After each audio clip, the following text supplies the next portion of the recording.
pleasure to be in Lisbon and IMM. I'm Tom Kirchhausen, and I'm a professor in cell biology at Harvard Medical School, and I also work at Boston Children's Hospital. So you're asking me what I do. We do cell biology, and we love to see things. Our motto is seeing is believing.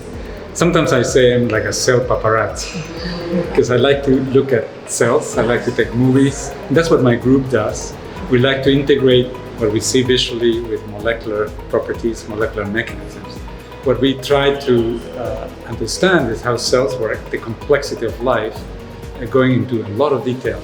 We can go all the way from a single molecule all the way to a cell, even a cell in a tissue and an organism. We are interested in how cells interact with viruses, how cells divide, how cells eat. And they all have interesting properties and manifestations and have consequences that are important for not only cell biology, also for society when you think about diseases and how you can help people. You need to think of a cell as sometimes I think of it as an animal.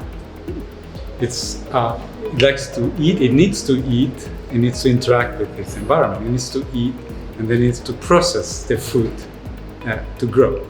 I've been looking for many years at how cells eat. And there's a particular route, very important, that we call it the clathrin-mediated endocytosis. It's a very long name, I'm sorry for that, but I love it. I got fascinated when it first got discovered by other people, the key molecules that were important, and I spent many years of my life studying this. So one of the components is like a cage, a basket that it's used to make the formations on which the cells are eating. So my mom always will ask me, what are you doing? So I said, Mom, I work with baskets because they really look like baskets. So every time I would see my mom, this is a long time ago, the first question was, how are your baskets doing? We are witnessing interesting technical transformations.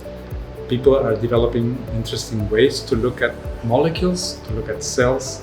They are techniques that today we hear the names are cryo-electron microscopy. It's a name that is very popular right now. This is basically fancy instruments, fancy microscopes that you can see in a lot of details. And so sometimes you can take like a picture or you can take a movie. I happen to take movies in 4 dimensions. That's in volume and in time. And that's where we look. Now, they turn out to be very complicated, as you can imagine. So it turns out that the computer scientists are inventing now this cool stuff that they're doing. And there are also these funny names that you hear, like deep learning and machine learning. We're implementing those, we're bringing this over to our science. And it turns out that that helps a lot because these computing approaches are modeled in some level how our brain works. They're using similar aspects of that. And it's just that the machine doesn't get bored and we can let the machine do it over and over again. And that's very helpful and very powerful. I think that's transforming.